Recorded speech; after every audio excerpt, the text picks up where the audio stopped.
Bonjour, salut à tous,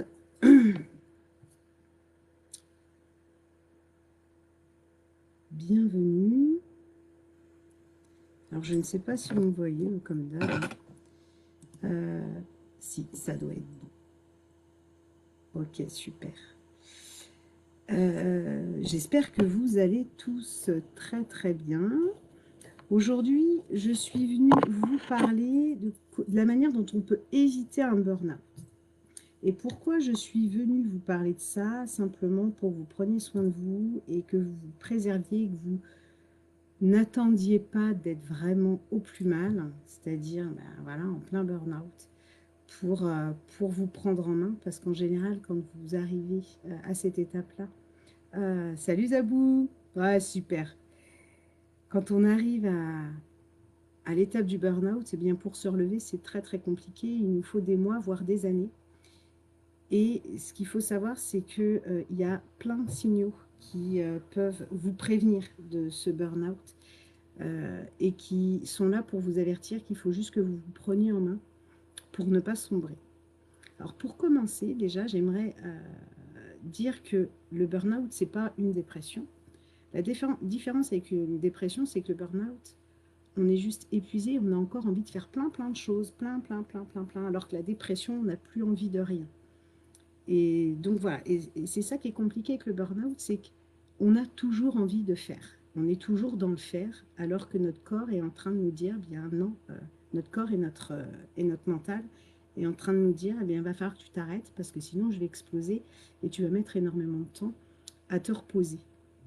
Donc, le burn-out n'est pas à prendre à la légère. Alors c'est vrai qu'on peut l'entendre euh, partout. Il y en a plein qui disent, ah oui, j'ai fait un burn-out, j'ai fait un burn-out.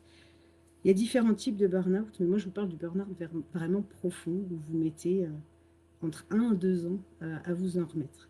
Je vous parle de ce sujet-là parce que j'y suis passée et ça m'a profondément remué. Alors, aussi, ce que je veux vous dire, c'est qu'on assimile souvent le burn-out à son travail. On dirait burn-out professionnel, etc. Moi, j'ai juste envie de dire que quand vous faites un burn-out, c'est pas forcément plus professionnel qu'ailleurs. Parce que si vous êtes surmené professionnellement et apaisé dans votre vie et que vous vous respectez suffisamment, le burn-out, il n'arrive pas. Donc il ne faut pas trouver un responsable au burn-out, le travail, la famille ou autre. Ouais, je sais de quoi je parle. En fait, on est les propres responsables de son burn-out parce qu'on n'a pas su s'arrêter dans notre de notre vie. Alors, je vais revenir aux signaux. Comment on peut les détecter et surtout, ben, quels sont-ils? J'ai envie de dire d'abord, un des premiers signaux qui vient très longtemps avant qu'on plonge, c'est qu'on n'est jamais bien là où on est. On peut être n'importe où, au soleil, avec nos amis, etc. On n'est pas bien dans nos baskets, on n'est pas bien. Également à ça, il y a un épuisement énorme qui est présent.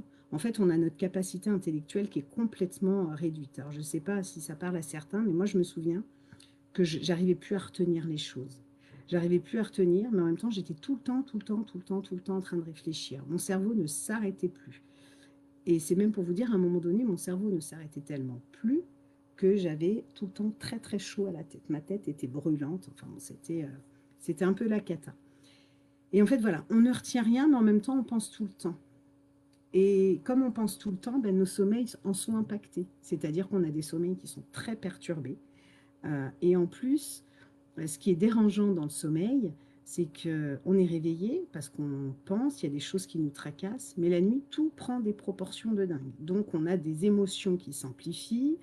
C'est très compliqué. Donc voilà, ça, c'est un des signaux post-burnout.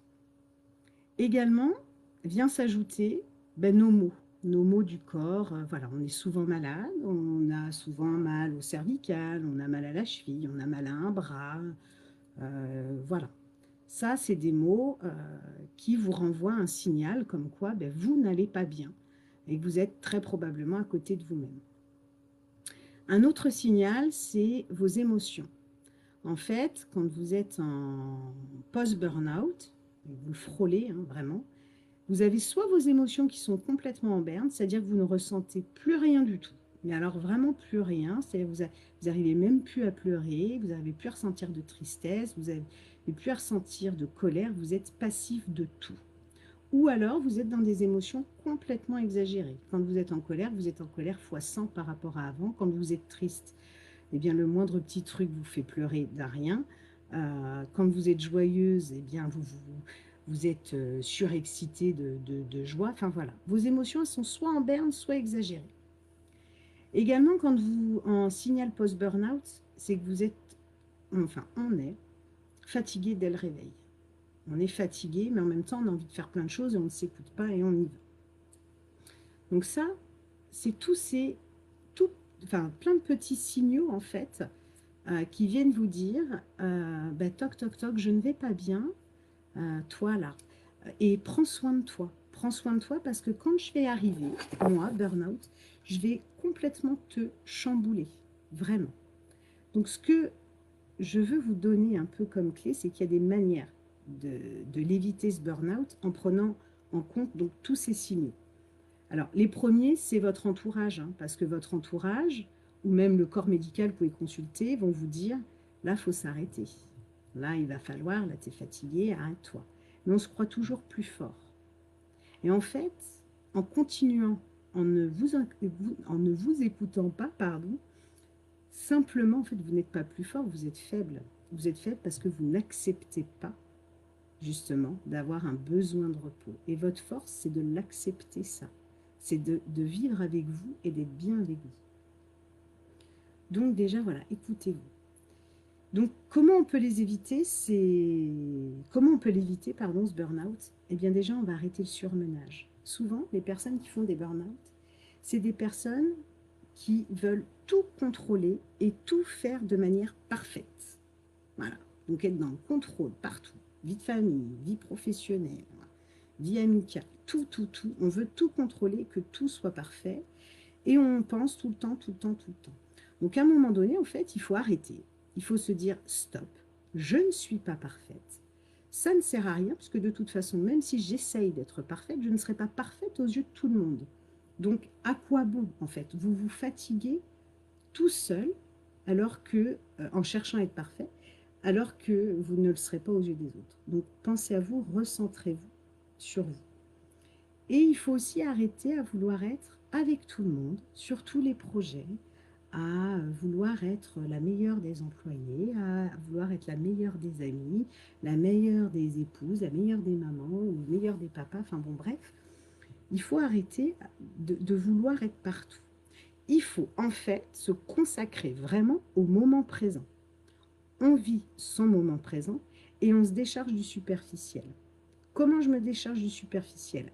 Alors j'aime beaucoup, parce qu'il y en a beaucoup qui m'en parlent en disant, oh là là, ce week-end, tout ce que j'ai à faire, et on se fait une to-do list de dingue, qu'on n'arrive pas à finir, donc en plus on s'auto-sabote, puisqu'on n'arrive pas à le finir, donc on se dit, je suis nulle, j'avais pas réussi, hein. Eh bien on ne fait que l'essentiel. On ne fait que l'essentiel. On arrête de trop en faire. Ne rien faire, c'est prendre soin de soi, donc c'est faire quelque chose. Et ça, il faut vraiment le faire. Moi, c'est ce que le burn-out m'a appris. Sophie, ne rien faire, c'est être avec toi-même. Donc, tu es en train de prendre soin de toi, donc de faire quelque chose. Et si j'avais pu le comprendre avant, enfin, l'entendre avant, je l'aurais fait. Parce qu'on me l'a dit souvent, hein, Sophie, là, il va falloir s'arrêter.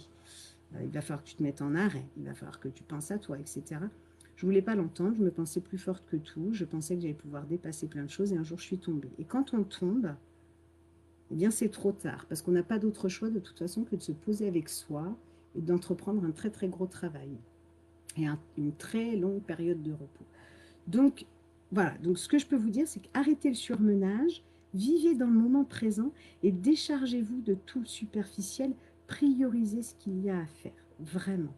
Et quand je vous dis prioriser ce qu'il y a à faire, priorisez en fonction de vos envies. Il y a des choses qui sont indispensables, qui sont importantes, ça c'est clair. Mais, ouais. Mais, je ne sais plus ce que je disais, j'ai perdu le fil, parce que je regarde vos commentaires. Enfin, voilà, il y a des choses qui sont prioritaires. Moi, je dis, par exemple, comme des choses administratives, on est obligé de s'y coller, etc. Ça, ok, c'est une priorité, on a des délais à respecter, ok. Mais après, faire son ménage ou faire telle ou telle chose, c'est pas forcément prioritaire. Fonctionnez vraiment avec votre envie. Qu'est-ce que j'ai envie de faire? Qu'est-ce qui est prioritaire pour moi? Pas ce que mon mental me dit de faire. Qu'est-ce qui est prioritaire au fond de moi? Vraiment. Et quand vous fonctionnez comme ça, et que vous ne faites pas une to-do list qui est interminable, que vous ne tiendrez pas, et que vous la réduisez, et que vous vous consacrez à faire une to-do list qui vous donne vos tâches à faire, mais qui sont vraiment prioritaires en termes de délai, et pour votre cœur, déjà vous êtes en train de vous recentrer sur vous, pas. Je vous disais juste avant, prendre soin de soi, c'est super important. Il faut prendre du temps pour soi. Et en fait, il faut prendre du temps pour soi chaque jour. Prendre du temps pour soi, ça peut être ça peut ne pas être grand-chose. Mais prendre du temps pour soi, c'est se recentrer sur soi, c'est prendre le temps de s'écouter. Par exemple, bah, se mettre dans son bain, si on a un bain, une baignoire, euh, et puis s'écouter et se laisser aller et ne pas se laisser submerger par tout un tas de pensées qui viennent contrôler en fait toute notre vie à côté. Non, je me laisse aller à m'écouter, à écouter mon cœur. Vraiment, c'est super important. Également, comment on peut l'éviter? Je vous disais, donc il y a à prioriser, il faut arrêter d'être surmené, voilà, on vit dans le moment présent, etc. Et je crois qu'il faut aussi apprendre une chose, parce que je vous disais que les personnes vulnérables, c'est celles qui veulent tout contrôler, qui veulent que tout soit parfait. Donc ces personnes-là, en général, elles ont du mal à déléguer. Eh bien, il va falloir apprendre à déléguer si vous voulez éviter ce burn-out, que vous vous retrouvez dans tous les signaux que je viens de dire au préalable. Il va falloir apprendre à déléguer. Faites confiance aux gens qui sont autour de vous, vraiment, et laissez-leur faire des choses qui vous tiennent moins à cœur. Voilà, c'est pas à vous de tout porter parce qu'à un moment donné, vous allez tomber. Là, en fait, il faut juste que vous retrouviez votre place dans votre vie. C'est super important. Déléguer, prendre soin de soi, retrouver sa place dans sa vie. Et quand je vous disais prendre soin de vous, vous écouter et pas vous laisser envahir par tout un tas de pensées, on va dire contrôlantes, etc., c'est aussi se poser en se disant, je m'écoute et je ne sais pas encore trop m'écouter, mais je vais apprendre à m'écouter. Là, dans le moment présent, qu'est-ce que je ressens? Qu'est-ce que j'ai comme émotion? Si je devais qualifier ma vie aujourd'hui, qu'est-ce que j'en pense? Et quel est mon plus beau souvenir? Et qu'est-ce qui ferait aujourd'hui le plus beau de mes souvenirs? Quand on est quand on est en post-burnout, en général, les beaux souvenirs, vous les cherchez, il n'y a pas grand-chose, vous n'êtes pas bien. Donc, vraiment, pour l'éviter, il faut stopper le surmenage, il faut stopper votre mental. Il faut lui dire arrête de penser, on vit ensemble le moment présent, on va se décharger de tout superficiel et on va arrêter tous les deux, toi mental et moi-même, de vouloir tout contrôler et de rechercher la perfection partout. On va se centrer vraiment pour vivre le moment présent et retrouver vraiment pleinement sa place. Et en apprenant à s'écouter, notamment en écoutant nos mots, nos émotions, si on en a qui sont très exagérées ou qui sont complètement en berne, enfin, on va aller apprendre à s'écouter. Il faut vraiment s'écouter profondément pour détecter tous ces signaux et éviter le burn-out. Le burn-out, c'est un enfer. C'est un enfer pour ceux qui le vivent. Plusieurs mois, en fait, vous êtes complètement HS. On nous impose, le burn-out nous impose de nous arrêter tout de suite, ici, maintenant. Et si, il nous l'impose, mais ce que je vous dis, pour l'éviter, il faut savoir s'arrêter avant. Et si vous êtes comme moi, vous allez vous dire, ouais, je verrai ça plus tard. Je continue, je suis comme ça, c'est mon mode de fonctionnement, parce qu'on est très fort pour se chercher des excuses. Et bien en fait, simplement pour vous dire que votre âme, un jour, elle va vous rattraper, elle va vous faire tomber pour vous dire, ben, en fait, tu étais juste à côté de toi, et puis tu te faisais tellement de mal qu'il a fallu que je te fasse tomber très très bas pour que tu comprennes à quel point maintenant tu dois te recentrer dans ta vie. Et je peux même vous dire que quand j'ai vécu, moi, mon burn-out, je suis tombée. Et puis quand j'ai commencé à me relever, j'ai commencé à reprendre ma vie d'avant. Et qu'est-ce qui s'est passé? Eh bien, je suis retombée à nouveau. Ah, j'étais encore fragile. Allez, je me relève, je recommence tout doucement à reprendre ma vie d'avant. Je retombe. Moralité de l'histoire, Sophie, ta vie d'avant, ça ne doit plus être ta vie d'aujourd'hui. Tu dois vivre pour toi. Tu ne dois pas vivre par rapport au reflet que tu vas envoyer. Tu ne dois pas vivre dans le contrôle de tout et dans la perfection de tout. Tu dois te recentrer sur toi. Le jour où j'ai compris ça, j'ai compris que là, ma vie, elle avait changé. Et je le disais à tous mes proches. Ce que je suis en train de traverser, c'est juste l'enfer. Vraiment, c'est l'enfer. Mais je sais une chose, c'est que le jour où j'en serai pleinement ressortie, mais je serai ressortie, grandie de ce burn-out. Vraiment. Mais si on pouvait grandir sans passer par là, ça serait quand même beaucoup plus merveilleux parce que, comme je vous l'ai dit, le burn-out, c'est un enfer. Donc, là, je vous ai listé les signaux principaux. Je vous ai donné les clés principales pour essayer de l'éviter, ce burn-out. Mais la plus belle des clés, la plus belle des mains que vous pouvez vous tendre, c'est de vivre avec vous-même dans le moment présent et de toujours fonctionner avec votre cœur et que le mental vous laisse de côté en fait. Il faut que votre ego vous lâche. Ça, c'est super important. Donc voilà. C'était mon message du jour par rapport au burn-out. Si vous avez des questions, si vous avez des remarques, etc., je suis preneuse, vous le savez, vous postez vos questions, vous postez vos commentaires, et ça sera avec plaisir que je prendrai le temps d'y répondre.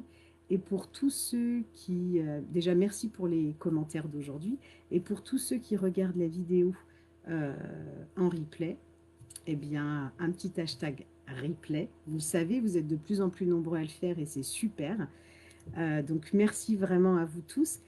Et juste pour terminer, vous avez vu, hier soir, j'ai fait un post. Vous êtes plus de 1000 personnes, 1000 âmes à me suivre. Et franchement, je trouve ça juste extraordinaire. Et j'avais envie de célébrer ça avec vous. Et donc, du coup, pour ceux qui n'ont peut-être pas lu le post, parce qu'il faut cliquer sur voir plus pour découvrir cette petite surprise, c'est que j'offre un soin énergétique Revibes. Et pour ça, en fait, il faut liker, partager et commenter le post d'hier soir pour participer à un tirage au sort qui aura lieu donc mardi soir, le mardi 2. Et la personne qui sera donc tirée au sort par mes petites mains innocentes de la maison, qui se feront un plaisir de tirer le petit papier, donc se verra gagner un soin énergétique qui est juste extraordinaire. Enfin, les retours aujourd'hui que j'en ai sont fabuleux. Donc, si vous voulez participer à ce tirage au sort, eh bien, allez mettre un petit commentaire dans ce post d'hier soir. Et puis, ben, on se retrouvera au tirage au sort. En attendant, je vous souhaite franchement une magnifique journée, un beau week-end. Et je pense sincèrement que là, ce week-end, je crois qu'il va faire beau. Enfin, en tout cas, dans ma région, il va faire beau. Ben, prenez le temps de vivre le moment présent en étant connecté à vous. Je vous dis à très très vite et puis plein de belles choses. Bye!